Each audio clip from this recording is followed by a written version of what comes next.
दुनिया आपके बारे में क्या सोचती है? क्या आज आप उससे परेशान हैं? क्या आपको ये लगता है कि दुनिया को दिखाने के लिए आप इस दुनिया में आए हैं, या फिर आपको आज इस बात से 2026 में इसकी शुरुआत करनी है कि I only live according to the will of God. बालिका की, एक छोटी बच्ची जिसको दुनिया की बातों से बहुत फ़र्क पड़ता था, एक दिन बहुत ही अच्छे कपड़े पहन करके वो बाहर निकलती है और दुनिया जब उसे देखती है तो उनके नज़र के चश्मे से उसे अपने कपड़े अच्छे नहीं लगते। वो अपने आप को बड़ा अलग थलग महसूस करने लगती है उस भीड़ में। और अचानक से अभी थोड़े मिनट पहले जो कपड़े उसको बहुत प्यारे लग रहे थे, जिसमें वो अपने आप को गुड़िया समझ रही थी, अब उसे भद्दे और बेकार लगने लगे।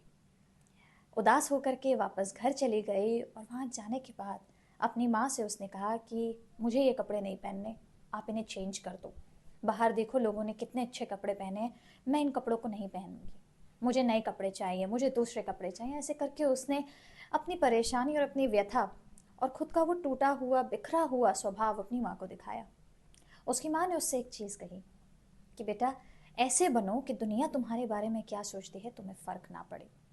ऐसे बनो कि जो तुमने पहना हो, जब तुम पहनो तो अगर वो 1,000 रुपए का हो तो लाख रुपए का लगे। ऐसा कपड़ा पहनो कि जो तुम्हें नहीं बल्कि तुम्हारे व्यक्तित्व को दर्शाए। तुम कौन हो, तुम्हारा अस्तित्व क्या है, तुम्हारा कपड़े नहीं, तुम किस तरह से उनको कैरी करते हो, तुम किस तरह से समाज में उन्हें लेकर चलते हो, ये बताए। और अंत में उसकी माँ ने जानते हैं क्या कहा?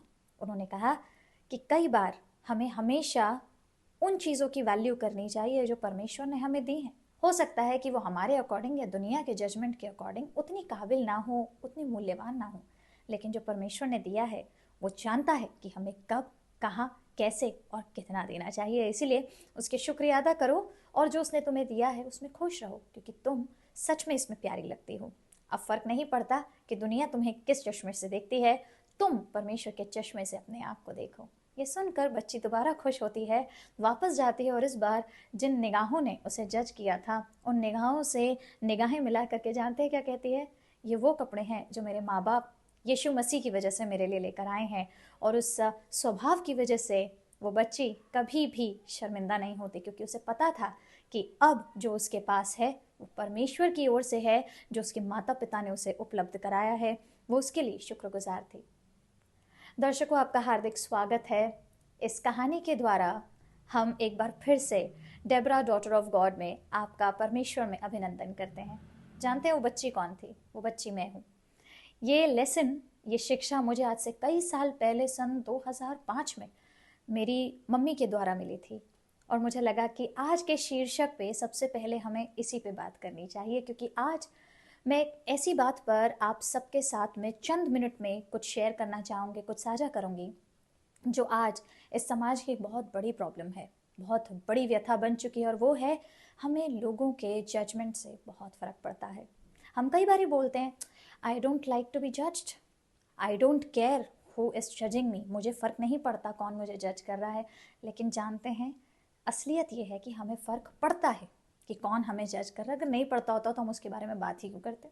आप खुद सोचिए, आप बात उसी के बारे में करते हैं जिसने कहीं ना कहीं आपके ऊपर असर छोड़ दिया हो।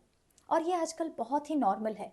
मैं कई ऐसी यंग बच्चों से, कई ऐसे छोटे बच्चों से मिलती हूँ जो शायद अभी कॉलेज में होंगे, लेकिन वो बहुत इनसिक्योर्ड हैं। क्यों? क्योंकि उन्हें डर लगता है कि समाज हमारे बारे में क्या सोचेगा। और जब ये डर आ जाता है तो आप ये भूल जाते हैं कि परमेश्वर आपके बारे में क्या सोचता है।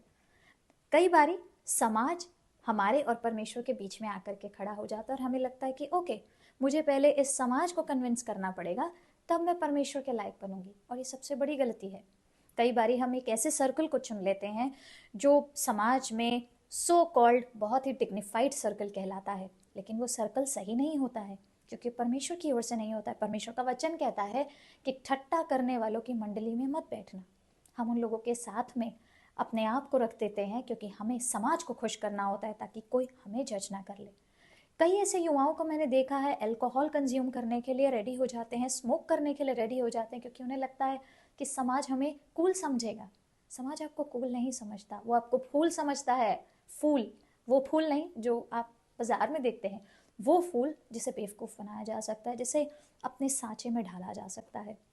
वो आते जाते हैं, आप में बसते जाते हैं, परमेश्वर आप में से हटता जाता है, और एक दिन ऐसा होता है कि हम परमेश्वर से कहीं बहुत दूर होते हैं। It's just like a cycle. उत्पत्ति में लिखा है कि प्रभु ने, परमेश्वर ने हमें अपने स्वरूप बनाया, यानी कि हम जैसे हैं परमेश्वर वैसे ही मिलते जुलते हैं, राइट। हमारी दो आंखें, उनकी दो आंखें, हमारी नाक, वो हमसे प्यार करता है, इसलिए उसने हमें अपने स्वरूप में बनाया। और फिर जब हम इस समाज में रहते हैं तो परमेश्वर कहीं और समाज हम में आने लग जाता है। और जब समाज हम में आने लग जाता है तो वो कुछ इस तरीके से बन जाता है कि हम और समाज में कोई अंतर ही नहीं होता है, दुनिया और हम एक जैसे दिखते हैं। और तब परमेश्वर कहता है कि मेरा बेटा, मेरी बेटी कहाँ है। आज फ़र्क इस बात से पड़ना चाहिए हम सबको कि क्या हम दुनिया को खुश करने के चक्कर में उनकी जजमेंट्स को अपनाने लग गए हैं। क्या दुनिया जब कहती है कि तुम ऐसे अच्छी नहीं लगती तो हम अपने आप को बदल देते हैं। क्या दुनिया जब कहती है कि अरे तुम तो मॉडर्न हो, मॉडर्न होकर के शराब नहीं पीते, मॉडर्न होकर के तुम स्मोक नहीं कर सकते, क्या हम मॉडर्नाइजेशन को शराब और स्मोकिंग से समझते हैं। क्या हम नशीले पदार्थों को आज इसलिए इस्तेमाल कर रहे हैं क्योंकि हमारे कॉलेज की जो तादाद है या हमारे वर्क प्लेस के जो लोग हैं वो इसे कूल समझते हैं, मॉडर्न समझते हैं। यकीन मानिए अगर आप ऐसा कर रहे हैं तो आप एक बहुत ही गहरे दलदल में जा चुके हैं, जहाँ से वापस आना आज आपके लिए बहुत ज़रूरी है। मैं क्विकली एक एग्जाम्पल दूंगी एक ऐसी औरत के बारे में जिसके बारे में हम परमेश्वर के वचन में पढ़ते हैं, जिसने आज से कई साल पहले इस चीज़ को प्रूव कर दिया कि उसे समाज की जजमेंट से फ़र्क नहीं पड़ता था, उन्हें समाज की चिंता नहीं थी। इसीलिए जब फरीसी के घर पे प्रभु यीशु मसीह डिनर करने के लिए जाते हैं, बाइबल में लिखा है लूका 7 अध्याय में और उसके 36वीं आयत में अगर आप पहली बार पढ़ेंगे, वहीं शुरुआत में लिखा है कि यीशु मसीह डिनर करने के लिए एक फरीसी के यहाँ गए थे। अब सोचिए, फरीसी का घर चुना उन्होंने। हम सब जानते हैं कि यीशु मसीह आए ही पापियों के लिए थे, और वो आए थे ताकि हम सबका वो मार्गदर्शन कर सकें। उन्होंने फरीसी के घर को चुना और वहाँ पर अचानक एक महिला आती है जो संगमरमर के पात्र में इत्र लेकर आती है, और हम वहाँ देखते हैं कि वो किस तरह से परमेश्वर यीशु मसीह के पैरों में गिर करके अपने आंसू बहाती है। वो रिपेंट करती है क्योंकि उसे पता था कि वो कहाँ से आई है। वो उनके पैरों में गिरती है, रोती है, और जब वो रो रही होती है तो जानते हैं वो इत्र क्यों लगाती है।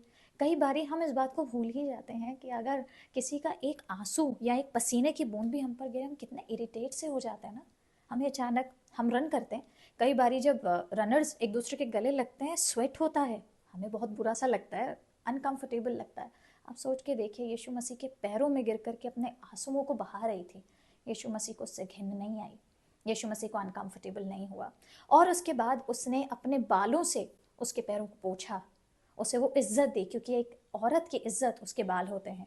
उसने उन्हें इज्जत दी और उसके बाद इत्र से उनके पैरों को धोया। तब वहाँ पर खड़े लोगों ने उसे जज किया कि कैसी औरत है, क्योंकि इसका तो बैकग्राउंड बहुत गलत है उन लोगों के अकॉर्डिंग। तो उस समय कुछ पल के लिए यीशु मसीह भी गलत हो गए थे कि अगर ये परमेश्वर का भेजा हुआ है तो इसे पता होना चाहिए कौन औरत इसे छू रही है। और वहाँ उस फरीसी के दिल में ये आया था कि अगर ये परमेश्वर का भेजा हुआ है तो कौन, इसे कैसे नहीं पता ये औरत कौन है जो इसे छू रही है।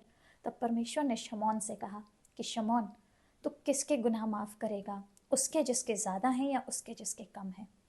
और उस समय यहाँ पर एग्जैक्टली वचन में क्या लिखा है मैं आप सबके साथ साझा करूँगी।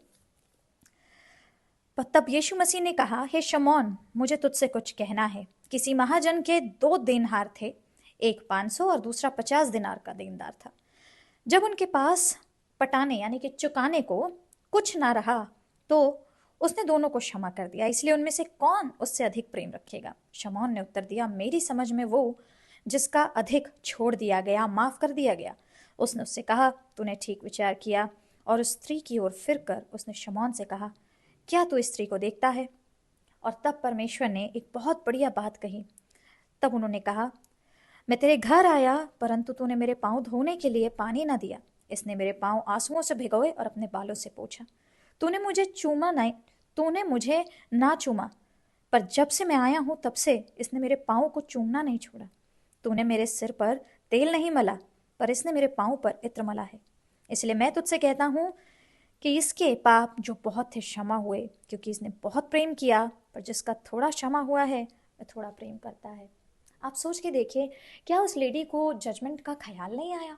क्या उसे अपने इतिहास, अपनी हिस्ट्री, अपने पास्ट का ख्याल नहीं आया? उसे सब कुछ दिख रहा था, उसे पता था यहाँ पर हो सकता है उसे धक्के मार के बाहर निकाल दिया जाए, but she was care free, क्योंकि उसे पता था कि वो किसके सामने है। वो ये जानती थी कि मैं उस परमेश्वर के सामने उसके पास जा रही हूँ जो मुझे जज नहीं करता, जो मुझे अपनी निगाहों से देखता है। आज इसी थॉट के साथ मैं आपको छोड़े चले जा रही हूँ कि दुनिया आपके बारे में क्या सोचती है, क्या आज आप उससे परेशान हैं, क्या आपको ये लगता है कि दुनिया को दिखाने के लिए आप इस दुनिया में आए हैं, या फिर आपको आज इस बात से 2026 में इसकी शुरुआत करनी है कि I only live according to the will of God. मेरा परमेश्वर मुझे कैसा देखता है मैं उसके अकॉर्डिंग जीऊंगी। एंड ट्रस्ट मी, जिस दिन आप ऐसा जीना शुरू कर देंगी या कर देंगे, उसी दिन से इस दुनिया में लोग आपके बारे में क्या कहते हैं फ़र्क नहीं पड़ता। कई बार कुछ लोग मुझे भी कहते थे कि अरे ऐसा लगता है कि आप बहुत ही जब मैं स्क्रीन पे पहले पहले बोलती थी तो लोग सोचते थे मैं बहुत बन के बोलती हूँ। लेकिन जब एक मोमेंट आता चला गया, जब उन्होंने मुझे देखा, जब उन्होंने मुझे जाना, तो उन्हें समझ आया कि हाँ, ये मेरा व्यक्तित्व है। इसीलिए जब आप राइज करते हैं, जब आप परमेश्वर के लिए कोई कदम उठाते हैं, फिक्र मत करिए, क्योंकि आप जैसे हैं आप परमेश्वर को पसंद आते हैं। आपके व्यक्तित्व को परमेश्वर ने बनाया है, समाज ने नहीं। इसीलिए अपने व्यक्तित्व को समाज के अधीन मत होने दीजिए, परमेश्वर के अकॉर्डिंग चलिए। With this thought, God bless you all. फिर मुलाकात होगी। प्रभु आपके साथ रहे।